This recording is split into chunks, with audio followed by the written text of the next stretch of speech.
Dan kalau saudara melihat, kita membahas serial tentang What Do You Think Of selama 1 bulan ini yang kita bahas. Di minggu yang pertama kita membahas tentang What Do You Think Of God, apa yang Anda pikirkan tentang Allah. Lalu kemudian kita membahas tentang apa yang What Do You Think Of Jesus. Lalu kemudian kita sempat juga membahas tentang What Do You Think Of Holy Spirit. And then after that we talk about What Do You Think Of. Dan hari ini saya mengajak kita lihat bersama-sama What Do You Think Of Church. Apa yang Anda pikirkan tentang gereja? Nah, ide ini semua diambil dari sebuah kata-kata, yaitu dari pengakuan iman rasuli yang kita sebagai orang Kristen kita percaya. Tapi kalau di gereja kita, we don't read it like every Sunday. Mari kita berdiri bersama-sama dan kita membaca pengakuan iman rasuli type of thing. Tapi di pengakuan iman rasuli itu Anda bisa lihat bahwa kita kata-kata itu, aku percaya kepada Allah Bapa yang Maha Kuasa, Khalik langit dan bumi, dan kepada Yesus Kristus Anak yang tunggal, bla bla bla dan lain sebagainya.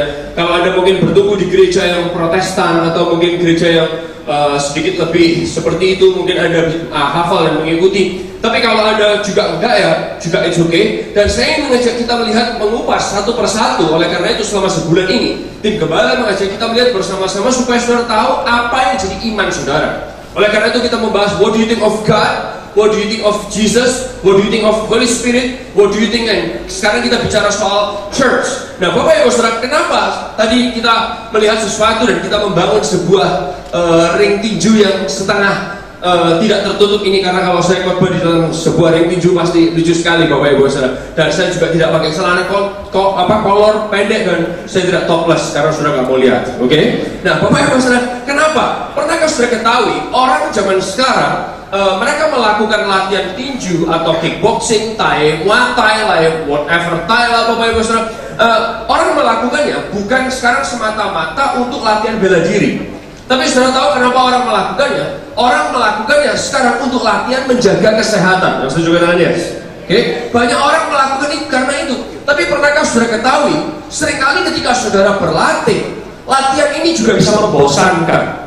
Karena kalau latihan seperti itu bisa menyakitkan, membosankan. Saudara juga diajarin boleh ini dan nggak boleh itu. Nah, pernahkah saudara ketahui ketika kita membahas soal gereja? Saya nggak tahu setiap orang punya asumsi masing-masing soal gereja. Kalau ini adalah pertama kalinya Anda datang ke gereja, saya berharap Anda menyukai gereja. Tapi ketika bicara soal gereja, orang berpikir seperti ini, aduh, gereja tuh sukaannya membatasi orang hidup. Nggak boleh ini, nggak boleh itu. Atau gereja itu kadang membosankan. Atau gereja itu tempat masalah. Atau gereja itu, ada orang berkata seperti ini, cuman mau uangmu saja. Oh, kita akan membahas hal itu nanti. Atau gereja itu tempatnya konflik. Bagi Anda, kalau saudara lihat, ketika orang berlatih sekalipun, pernahkah saudara ketahui, kadang latihan itu juga bisa dibatasi macam-macam. Anda nggak boleh ini karena kalau saudara lihat setiap pelatihan martial art, karate, taekwondo atau whatever, itu setiap aliran mereka punya aturannya masing-masing.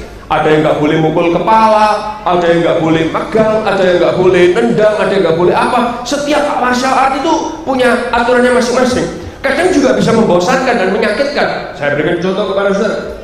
Dulu kita seringkali mengadakan latihan karate di halaman gereja ini. Dan waktu latihan karate Bapak Ibu Saudara, kita tuh cuma disuruh kuda-kuda, lalu kemudian satu gerakan itu bisa dihitung bersama-sama. Hit, nih, sang, si, ho, dihitung terus dan sampai berulang kali, kadang bisa membosankan. Kalau disuruh push up, semuanya push up. Wah, semuanya push up. Dan kalau disuruh push up itu, kita akan push up gampang kok, cuma 20 kali. Pelatih kita bilang cuma 20 kali. 1, 2, terus ya, sudah 15, 16, 17, 18, 18. Iki apa sih orang ini? 18 berulang kali. 18. Sebentar lagi sudah mau 20. 18 dipelan-pelani. 18. Ada tahu push up itu makin pelan makin sakit. 18. Ayo sedikit lagi loh ya. Ayo cepetan. 19 setengah. 20. Ini loh, Bapak Ibu, kadang latihan itu menyakitkan, membosankan. Nah, Bapak Ibu, kalau saudara berpikir bergereja, kenapa sih saudara bergereja? Kenapa Anda beribadah? Sebagian dari saudara mungkin Anda adalah orang yang mungkin pertama kali atau kedua kali ke gereja ini. Atau saudara adalah orang Kristen yang mungkin cukup lama. Saya mungkin berpikir, ngapain saya ke gereja? Anda mungkin pertama kali datang ke gereja ini, dan Anda datang ke gereja ini karena digibulin sama teman saudara. Kamu tahu gak sih, mau tak kenalin cewek keren gak? Ada cewek cakep, ayo, kita berangkat yuk. Ternyata saudara ditipu datang ke gereja ini, ya. Dan memang di sini banyak cewek cakep dan cowok keren. Yang setuju katakan yes. Boleh ada ya, yes. Buat Anda yang cakep-cakep dan yang memang luar biasa. Nah, tapi kalau saudara lihat, kenapa orang ke gereja? Kenapa orang beribadah? And what does the Bible think about church? Apa yang Alkitab pikirkan tentang gereja? Nah, saya ingin ajak kita lihat sama-sama. Paulus, dia adalah seorang rasul, yang pernah hidup di zaman yang lama. Ketika dia menulis surat buat muridnya, dia menggambarkan gereja. Ini gambaran Paulus tentang gereja sebagai berikut. Kita baca ayat ini sama-sama dari 1 Timotius pasal yang keempat ayat yang ke-8. 1 Timotius pasal yang keempat ayat yang ke-8. Saya nggak tahu, saya mau tanya sama saudara, masih ada nggak? Ada nggak yang Anda adalah orang yang single dan bawa Alkitab yang sungguhan? Alkitab yang benar, Alkitab fisik, yang buku tebal. Single, oke, kalau Anda nggak ngerti single, jomblo, dan bawa Alkitab beneran. Yang bawa Alkitab beneran dan Anda single, please angkat tangan. Please, ada nggak? Yes, ada 2, ada 3. Kasih tepuk tangan buat mereka semua.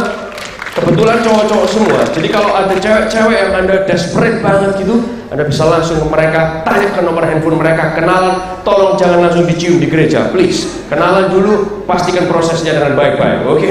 Tapi kalau saudara nggak bawa Alkitab, saudara bisa lihat di handphone saudara, atau mungkin Anda bisa lihat di layar. 1 Timotius 4 ayat yang ke-8. Kita baca sama-sama ya. 1, 2, 3. Latihan badani terbatas gunanya, tetapi ibadah itu berguna dalam segala hal, karena mengandung janji baik untuk hidup ini maupun hidup yang akan datang. Perhatikan, lebih keras lagi. 1, 2, 3. Latihan badani terbatas, tetapi ibadah itu berguna dalam segala hal, karena mengandung janji baik untuk hidup ini maupun untuk hidup yang akan. Sekali lagi, saya nggak ingin mengatakan bahwa saudara yang latihan secara fisik, saudara yang menjaga kesehatan itu adalah salah dan dosa, Anda masuk neraka paling pojok. Tidak.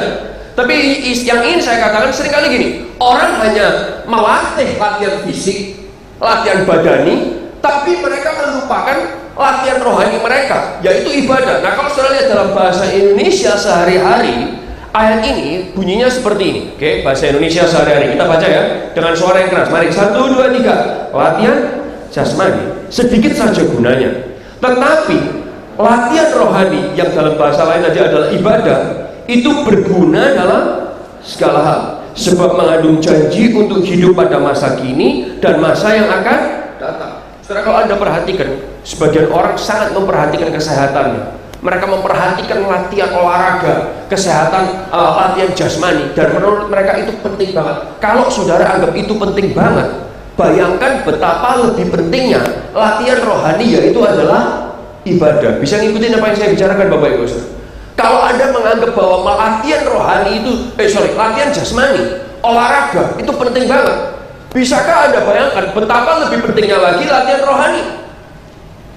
Kemarin kita tim gembala ngobrol-ngobrol, dan kemudian Pak Lukas mention dan ngingetin, tahu gak sih itu Olga siapa itu?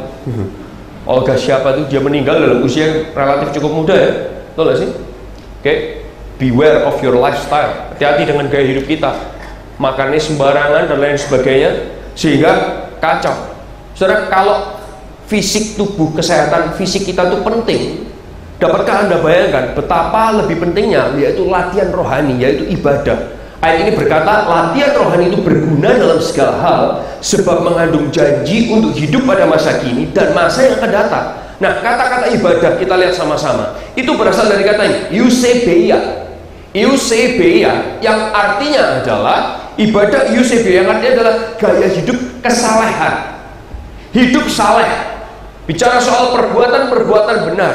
Jadi ibadah itu adalah latihan gaya hidup rohani, latihan gaya hidup saleh, latihan gaya hidup yang perbuatan-perbuatan yang benar. Nah, penulis yang sama yaitu Paulus, dia menuliskan dalam Ibrani 10 ayat 25. Kita baca lagi ayat ini sama-sama. supaya kalau saudara adalah orang yang mungkin pertama kali membaca Alkitab dan saudara nggak pernah, Anda mulai terbiasa. Kalau Anda adalah orang yang sering membaca Alkitab, Anda juga pasti suka melakukan hal ini bersama-sama. Ibrani 10:25, baca bersama-sama ya. 2, 3. Janganlah kita menjauhkan diri dari pertemuan-pertemuan ibadah kita, yaitu latihan rohani, seperti dibiasakan oleh beberapa orang. Tetapi marilah kita saling menasehati dan semakin giat melakukan menjelang hari Tuhan yang mendekat. Ada memang orang yang dengan sengaja mereka nggak mau beribadah, mereka nggak mau latihan rohani, mereka mungkin karena merasa bosan dan lain sebagainya. Tapi ayat ini ternyata menjelaskan kepada kita, ayat-ayat pembahasan hari ini, bahwa latihan rohani itu sesuatu yang sangat penting. Nah, kalau saudara lihat ibadah atau episunagog itu adalah ibadah, itu artinya perhimpunan orang-orang yang percaya, perhimpunan, kumpulan. Ketika Anda ngumpul, itu berarti ibadah. Alias di Ibrani kita diajar, jangan tidak hadir ibadah atau perhimpunan. Karena ketika kita ngumpul, saudara, karena ketika kita ibadah, itu adalah latihan kita. Boleh katakan bersama-sama, ketika kita ngumpul, itu adalah apa Bapak Ibu Saudara? Latihan. Itu adalah latihan kita. Nah, saya ingin aja kita lihat sekali lagi, latihan rohani berguna dalam segala hal, sebab mengandung janji untuk hidup pada masa kini dan pada masa yang akan datang. Nah, kira-kira latihan apa aja yang terbangun di dalam diri kita saat kita rajin beribadah? Ketika Anda rajin datang ibadah di hari Minggu, terlibat di dalam kelompok sel, terlibat dalam melayani, kira-kira latihan apa aja yang terbangun? Yang pertama adalah ini, saudara, latihan yang namanya latihan disiplin. Boleh katakan bersama-sama, latihan apa Bapak Ibu Saudara? Disiplin. Kolose 2 ayat 5, kita baca ayat ini bersama-sama. Kolose 2 ayat 5, saudara perhatikan ayat ini. Sebab meskipun aku sendiri tidak ada di antara kamu, tetapi roh aku bersama-sama dengan kamu, dan aku melihat dengan sukacita. Baca kata-kata berikutnya, apa yang dilihat dengan sukacita ini, saudara? Ya, baca dengan keras. 2, 3, apa saudara? Tertib hidupmu dan keteguhan imanmu dalam Kristus. Katakan bersama-sama, tertib hidupmu. Silakan. Lagi, 2, 3. Tertib hidup ini bicara soal disiplin. Rasul berkata, sebab meskipun aku sendiri tidak ada di antara kamu, tetapi dalam roh aku bersama-sama dengan kamu, dan aku melihat dengan sukacita kalau kamu ini adalah orang-orang yang disiplin, orang-orang yang disiplin. Nah, Paulus nulis kepada jemaat, orang-orang yang lagi ngumpul di Kolose, karena melalui gathering, karena melalui kumpul, itu orang belajar hidup tertib, belajar disiplin. Disiplin dalam apa? Yang pertama adalah disiplin soal waktu. Katakan bersama-sama, disiplin soal apa saudara? Yang pertama, waktu. Anda akan belajar saling menghargai waktunya sesama. Kalau misalnya Anda kumpul dalam kelompok sel, kumpul dalam pelayanan, kumpul dalam pertemuan apapun, ketika sudah kumpul janjian, ada orang yang sudah sibuk kerja dan lain sebagainya, lalu mereka hadir dalam pertemuan tersebut, entah komsel, entah meeting pelayanan dan lain sebagainya, dia harus kembali lagi ke keluarganya, dan kita belajar merespek waktu satu sama lain. Nah, Bapak Ibu Saudara, kalau sudah lihat ini yang terjadi, disiplin yang berikutnya, disiplin dalam pelayanan. Kalau kita selalu mengingatkan pelayan-pelayan di gereja ini, tadi pagi sekalipun, kalau seandainya pelayanan itu, kalau ibadah tadi pagi mulai jam 7, oke? Tadi pagi mereka secara spesial, mereka harus datang sebelum jam 6, sebagian dari mereka. Why? Kenapa mereka melakukan hal itu? Karena mereka datang untuk mempersiapkan. Mereka semua datang lebih pagi. Yang main gitar, mereka harus ngecut gitarnya. Yang lain lagi menata kabelnya. Saudara, sekali lagi Anda perlu tahu, setiap kali Anda bisa bernyanyi, Anda bisa mendengarkan firman Tuhan, karena ada orang-orang yang terlibat di belakangnya. Yang setuju katakan yes? Yang setuju katakan yes? Nah, ini orang-orang melatih disiplin dalam pelayanan. Nah, kita menghargai orang-orang yang datang tepat waktu. Jangan orang-orang yang sudah tepat waktu lalu kemudian yang lainnya terlambat, pelayan-pelayannya kacau.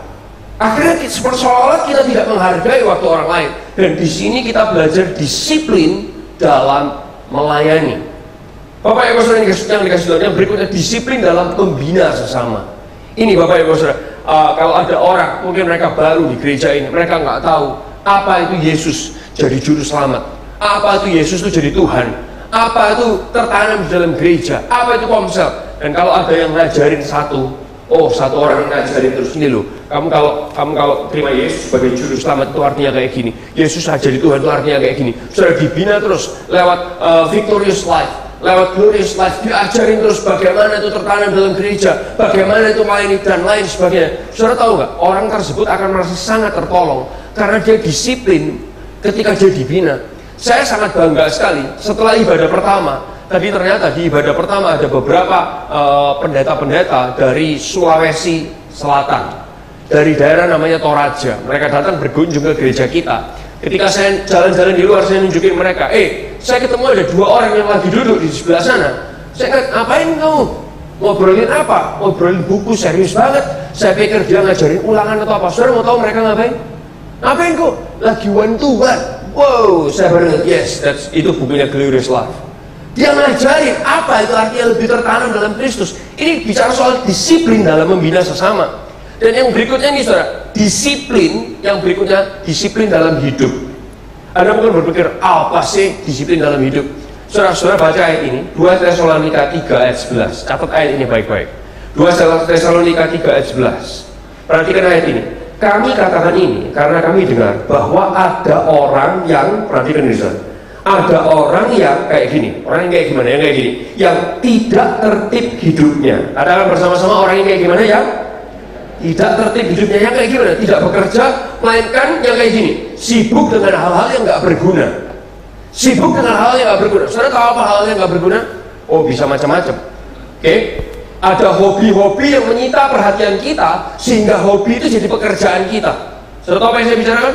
Ada hal-hal yang gak berguna, entah hobi atau kecanduan yang lain, yang menyita perhatian kita, menyita tenaga kita, bahkan menyita duit kita, sehingga kita lebih memperhatikan hal-hal kecanduan kita daripada pekerjaan kita atau hal yang seharusnya kita fokusin.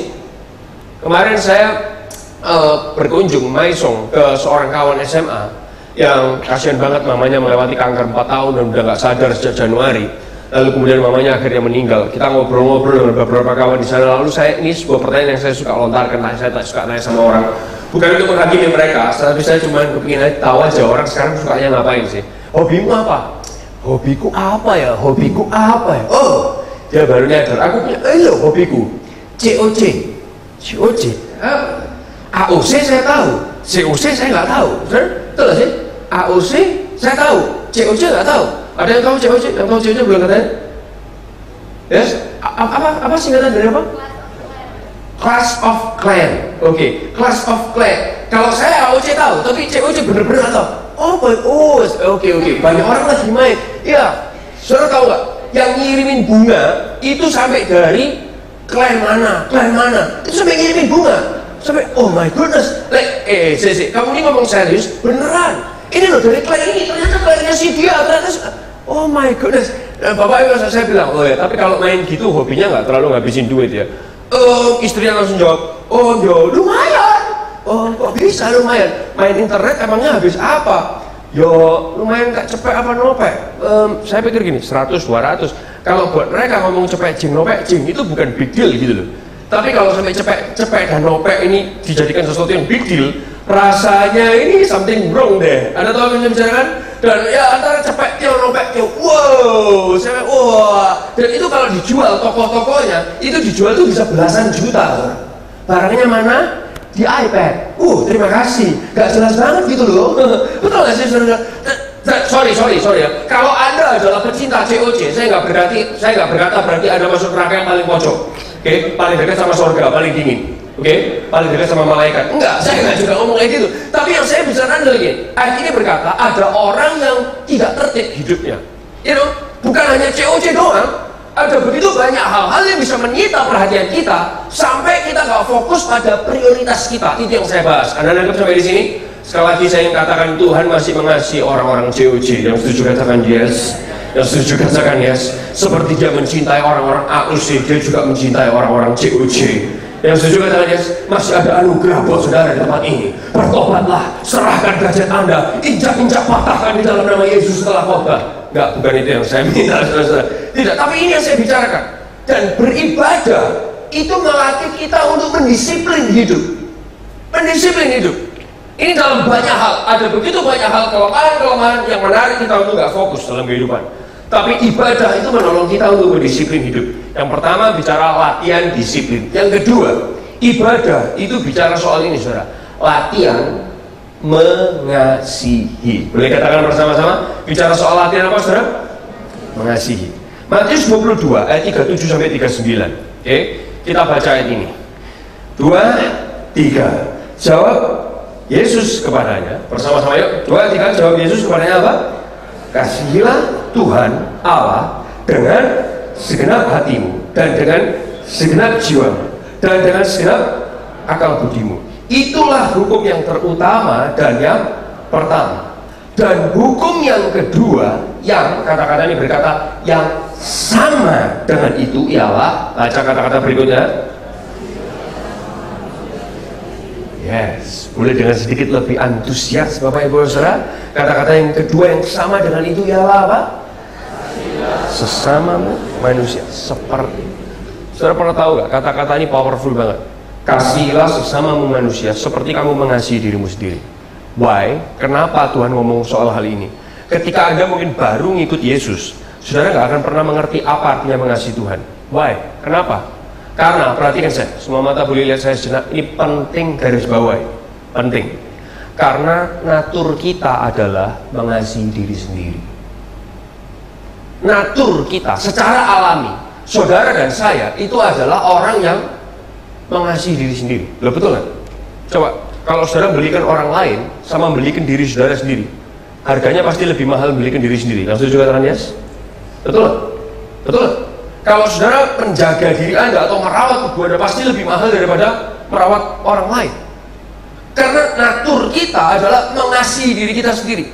Nah, pernahkah saudara ketahui ketika kita ada dalam ibadah, dalam gereja, dalam komsel, dalam apapun, kita tuh dilatih untuk mengasihi sesama. Loh, saya nggak berkata mengasihi diri kita sendiri itu adalah sesuatu yang dosa dan nggak benar. Enggak. Tapi saudara perhatikan, kalau semua orang di dunia ini tidak bisa memikirkan mengasihi sesama, kalau semua orang di dunia ini hanya mengasihi dirinya sendiri, dunia ini akan kacau balau, dunia akan makin jahat. Begal-begalan itu Bapak Ibu Saudara, akan begal kuadrat Bapak Ibu Saudara, semua dibegal. Serius. Why? Karena orang sangat selfish mengasihi dirinya sendiri. Bisa diikuti Bapak Ibu Saudara. Oleh karena itu kita bersyukur kalau gereja mengajarkan mengasihi sesama. Nah, pernahkah saudara ketahui karunia tanpa latihan, karunia juga gak akan berkembang. Anda punya karunia berkemurahan, generous. Dengan bergereja, program-program kita adakan untuk membangun manusia.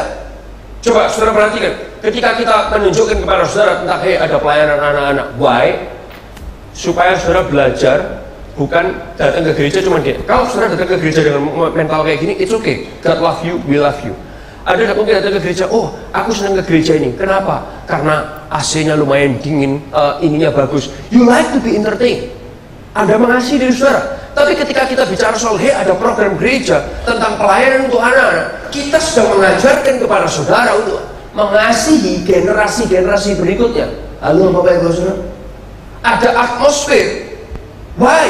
Karena kita perlu belajar mengasihi generasi-generasi yang usia SMP SMA. Ada hat-trick. Why? Karena kita perlu belajar mengasihi usia-usia universitas.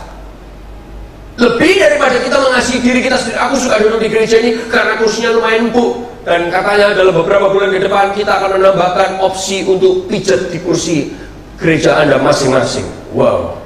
Pijat, ada yang mijetin habis gini. Setiap kali Anda duduk, siapa? Orang di belakang saudara. Kalau mereka mau catatan, oke?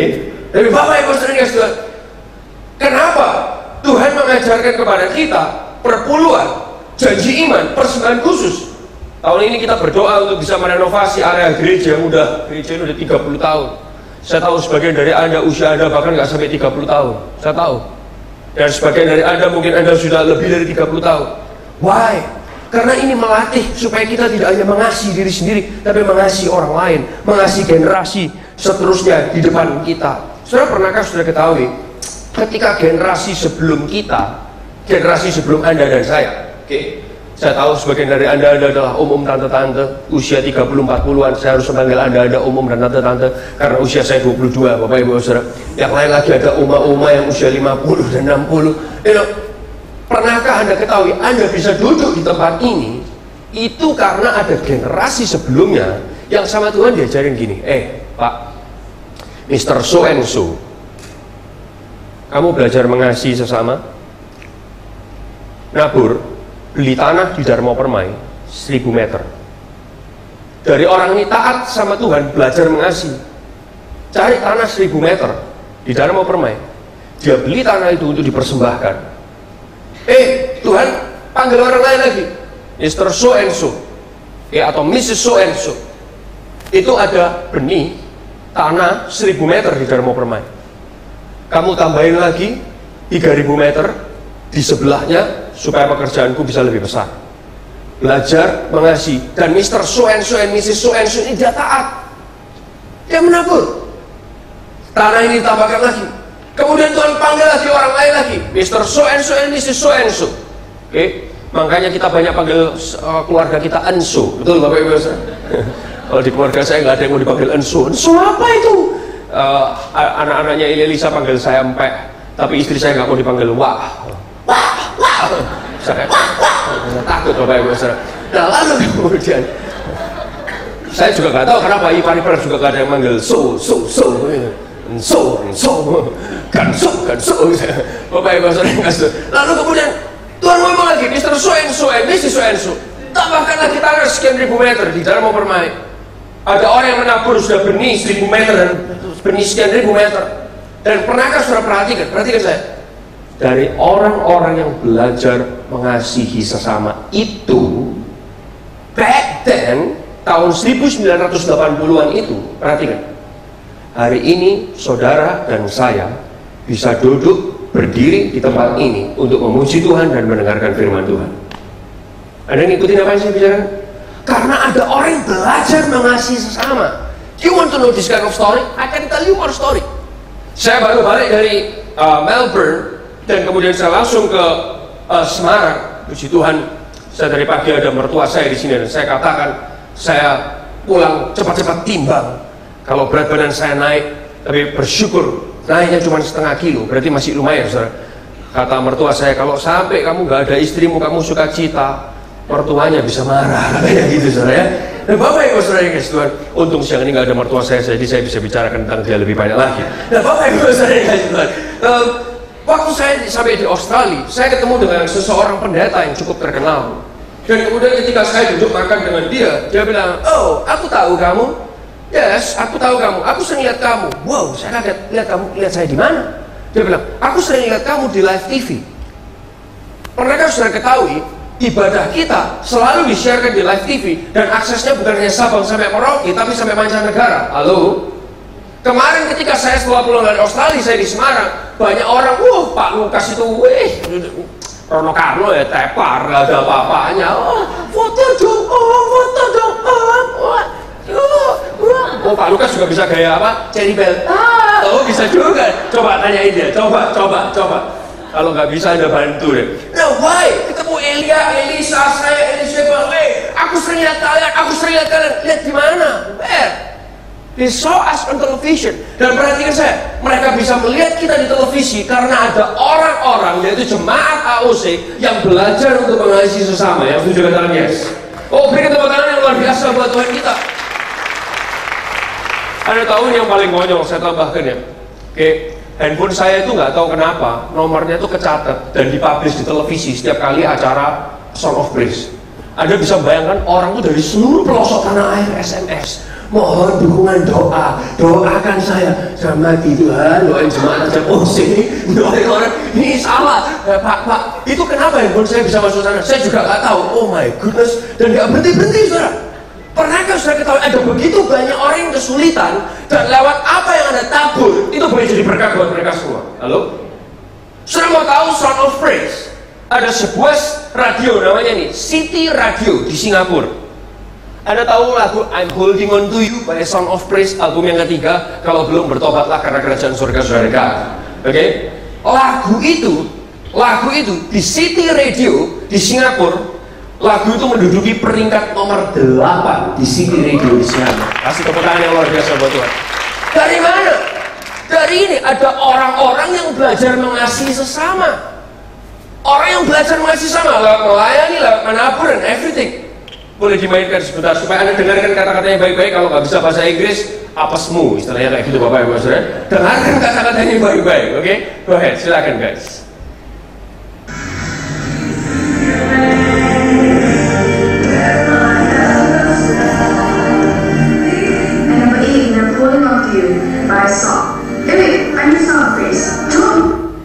Ya, number 8 by song, Sound of Praise. Berikan tepuk tangan yang luar biasa buat Tuhan kita. Hey, Bapak Ibu Saudara, kita belajar mengasihi. Ketika kita belajar, Tuhan memberikan benih yang Anda taburkan itu memberikan dampak besar, dan saya percaya akan makin besar. Yang setuju katakan yes. Oh, tepuk tangan yang paling luar biasa buat Tuhan kita. Lewat komsel, kita latihan mengasihi. Teman kita nggak sempurna, kita belajar mengasihin dia. Mungkin pemimpin kelompok sel kita nggak sempurna, kita belajar embrace dia, merangkul dia. Kawan kita di luar sana belum ngerti Yesus yang ngampuni dosa, kita belajar ngasihin mereka. Saudara, orang cenderung suka sejenisnya saja, tapi lewat gathering kita belajar mengasihi orang yang berbeda-beda. Saya bersyukur sekali tim gembala di tempat ini, ketika kita ngomong orang cenderung suka sejenisnya saja, tolong jangan diartikan lain, oke? Please. Artinya itu seringkali itu homogen, seumuran. Gue suka ngobrol sama orang seumuran gue doang aja. Saya bersyukur gini, di gereja ini tim gembalanya usianya muda-muda semua kan, betul kan? Saya 22, Elia 21, Elisa 20, apalagi Elisa, dia kayak 19 banget gitu loh Bapak Ibu Saudara, paling kurus di antara tim gembala yang lain. Elisheba tuh 18 apa 17 gitu Bapak Ibu Saudara. Tapi saya seneng banget, ada begitu banyak om-om, tante-tante, oma-oma, opa-opa yang bisa nyambung sama kita. Why? Karena saya percaya di gereja ini kita semua diajar untuk mengasihi sesama yang meskipun gak sejenis sama kita. Yang setuju katakan yes? Yang setuju katakan yes? Tadi pagi saya foto sama seorang oma yang paling gokil di gereja ini. Oke, oma itu datang pagi-pagi, saya lagi latihan masuk pakai sarung tinju, dan oma itu, salam saya, foto oma. Saya akan postkan fotonya itu di Instagram nanti, oke? Hashtag Alpha Omega Church. Hashtag Alpha Omega Church, hashtag Building a Better You, hashtag Church for Sinners. Dan oma ada di gereja kita. Yang setuju katakan yes? Opa juga ada, dan mereka juga bisa tinju. Mau coba suruh naik sini Bapak Ibu. Lewat loving and caring, bulan lalu kita belajar mengasihi 114 orang yang mencoba pertama kali datang ke AOC. Dan bulan April akan kita adakan lagi untuk belajar, kita semua belajar mengasihi sesama, supaya mereka juga ngerti ada Tuhan yang bisa mengampuni dosa mereka. Bapak Ibu Saudara, yang berikutnya, gereja ngajarin kita ibadah, itu ngajarin kita ini latihan fokus. Katakan bersama-sama, latihan apa Saudara? Fokus. Matius 6 ayat 24, ayat itu berkata seperti ini. Matius 6 ayat yang ke-24. Ayo kita baca sama-sama ya. 2, 3. Tak seorang pun dapat mengabdi kepada dua tuan. Karena jika demikian, ia akan membenci yang seorang dan mengasihi yang lain, atau ia akan setia kepada yang seorang dan tidak mengindahkan yang lain. Kamu tidak dapat mengabdi kepada Allah dan kepada Mammon. Pernahkah saudara ketahui iblis selalu mencuri perhatian kita, fokus kita lewat apa? Lewat Mammon. Tapi bersyukur ketika lewat gereja, Tuhan itu mengajarkan dan melatih ketika kita beribadah, kita tuh fokus. Saudara pernah ngerasain kalau datang ke gereja itu kita ingat Tuhan, betul? Keluar dari gereja masih ingat Tuhan. Hari Senin lumayan ingat Tuhan. Selasa Sabtu ingat Tuhan lah. Rabu Tuhan. Kamis selamat ingat Tuhan. Selamat kalau masih ingat Tuhan, betul? Sudah pernah alami itu? Dan Sabtu, oke? Kadang kita bisa hilang, and thanks God kalau saya diingetin lagi. Dan bersyukur kalau Anda ikut komsel, Anda gak harus nunggu another Sunday, tapi sudah masih diingatkan lewat teman-teman komsel, saling SMS, saling WhatsApp, saling BB satu sama lain, saling Twitter, saling pet, saling pin, saling apa lagi? Saling COC, Bapak Ibu Saudara, dan saling yang lain sebagainya untuk mengingatkan kita. Bersyukur punya keluarga rohani, karena di situ kita dilatih untuk fokus. Yang setuju katakan yes? Yang setuju katakan yes? Oke, karena di gereja ini adalah rumah visi untuk hidup Anda. Banyak orang yang salah tujuan hidupnya ini banyak orang salah gini. Dia mikir tujuan hidupnya apa? Jadi banker. Tujuan hidupnya jadi businessman. Tujuan hidupnya jadi konglomerat. Izinkan saya berkata, itu namanya profesi, bukan tujuan hidup. Bisa diikuti Bapak Ibu Saudara? Ada bedanya antara profesi dan tujuan hidup. Di gereja Anda diajarkan Anda punya tujuan hidup yang jelas melalui profesi Anda. Bisa diikuti Bapak Ibu Saudara? Di gereja kita diajarkan bagaimana kamu bisa memberi dampak, bagaimana kamu bisa merubah hidup orang lewat profesimu. Sedangkan seringkali orang banyak yang salah bahwa mereka pikir profesi mereka itu adalah tujuan hidup mereka. Yang terakhir, gereja juga mengajarkan kitanya latihan untuk ini berdampak. Kita diajar untuk punya hidup yang berdampak. Matius 5 ayat yang ke-14 itu berkata, kamu adalah terang dunia. Kota yang terletak di atas gunung tidak mungkin tersembunyi. Ini bicara soal apa? Bicara soal dampak. Katakan bersama-sama 2, 3, bicara soal apa? Dampak, bukan campak. Campak itu penyakit, saudara-saudara. Tapi dampak itu adalah influence. Bicara soal dampak. Gereja adalah gereja untuk orang yang tidak sempurna, AUC.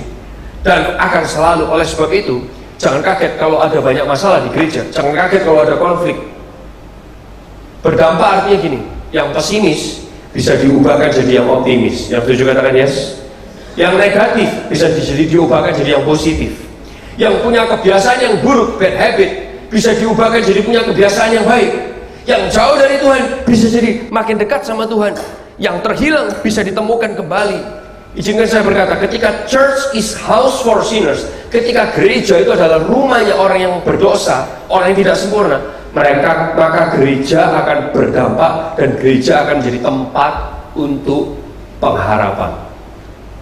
Gereja akan jadi tempat pengharapan. Bulan April kita akan mengangkat tema ini, Church for Sinners, selama 1 bulan. Kalau Anda punya teman-teman yang pendosa, suka ke gereja, ajak mereka ke sini. Paskah kita bukan cuma 1 kali, Paskah kita akan ada 1 bulan. Dan bring your friend, ajak teman-teman saudara, supaya mereka juga boleh lihat ada gereja untuk orang berdosa. Ayat itu berkata latihan jasmani sedikit aja gunanya, tapi latihan rohani berguna dalam segala hal, sebab mengandung janji untuk hidup pada masa kini dan hidup masa yang akan datang. Hidup masa kini berarti hidup Anda sendiri akan terbangun.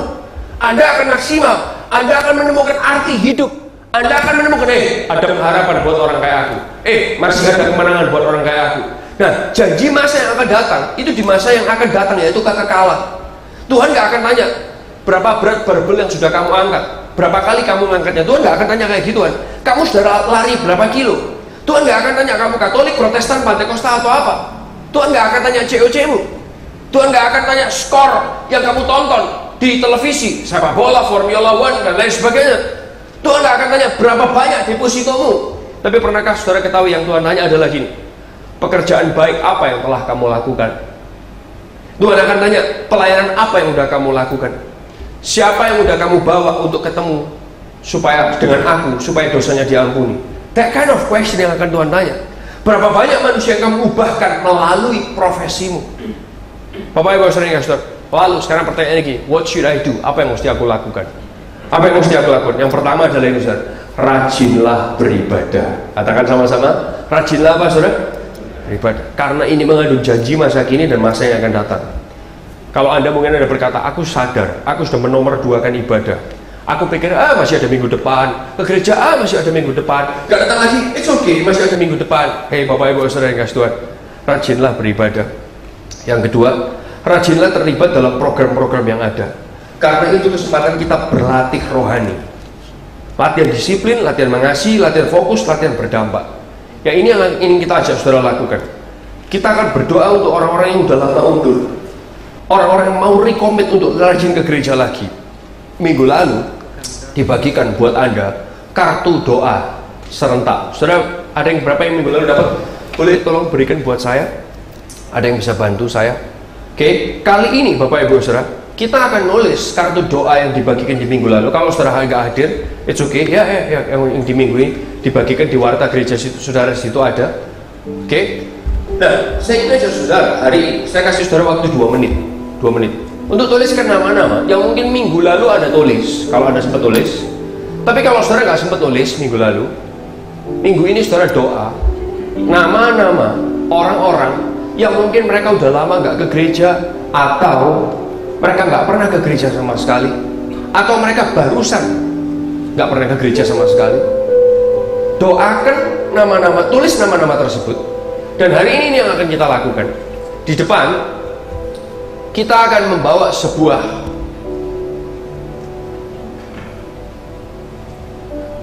mangkok kaca. Saya akan memegang mangkok tersebut, lalu akan keluar sinar listrik, dan nama-nama yang Anda tulis akan muncul langsung. Oh, enggak, saudara. Tapi di kartu tersebut, saudara tulislah nama-nama orang yang mungkin udah lama gak gereja atau gak pernah ke gereja sama sekali. Teman saudara, bulan April kita akan ngajak mereka for the whole month, dalam 1 bulan, untuk bisa mencoba datang ke tempat ini, untuk ketemu ada Tuhan, untuk orang yang berdosa. Yesus gak menuntut Anda hidup Anda baik baru boleh ke gereja, tidak. Justru ada yang rusak, ada yang lagi kacau, ada yang butuh Tuhan. Yang setuju dengan saya katakan yes. Mungkin itu teman kerja, mungkin teman kuliah, mungkin itu keluarga Anda, mungkin siapapun itu. Tulis nama mereka, dan nanti saya ajak saudara, setelah 2 menit, saudara akan ke depan, taruh kartu tersebut di depan, dan kita akan mendoakan nama-nama di kartu tersebut. Di doa malam juga akan kita doakan, dan kita percaya ketika saudara melangkah ke depan, Anda menyerahkan nama-nama ini kepada Tuhan. Ketika saudara melakukan itu, Tuhan dengan Roh Kudusnya akan mengetok pintu hati mereka. Yang setuju katakan yes. Yang setuju katakan yes. Supaya mereka melihat pemulihan. Belajar mengasihi mulai saat ini. Saya berikan waktu saudara 2 menit buat saudara-saudara. Boleh bantu saya kartu dan bolpen? Nama-nama orang-orang yang Anda ingat. Saya percaya Tuhan punya rencana. Dia ingatkan nama-nama tersebut buat saudara hari ini. Tulis namanya, saudara bisa bawa ke depan kalau ada selesai, supaya teman-teman saudara juga boleh tahu ada Tuhan yang mencintai orang yang berdosa. Kalau ada orang-orang yang di generasi yang lalu belajar mengasihi sesama, sampai hari ini saudara dan saya bisa ada di tempat ini beribadah.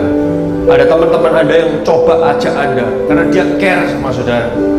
Mari kita juga mau jadi orang yang care sama orang lain. Yang setuju katakan yes. Yang setuju katakan yes. Oke. Ada orang yang peduli sama kita, sampai saudara hidup saudara ngalamin mujizat Tuhan. Mari kita juga jadi orang yang peduli sama orang lain.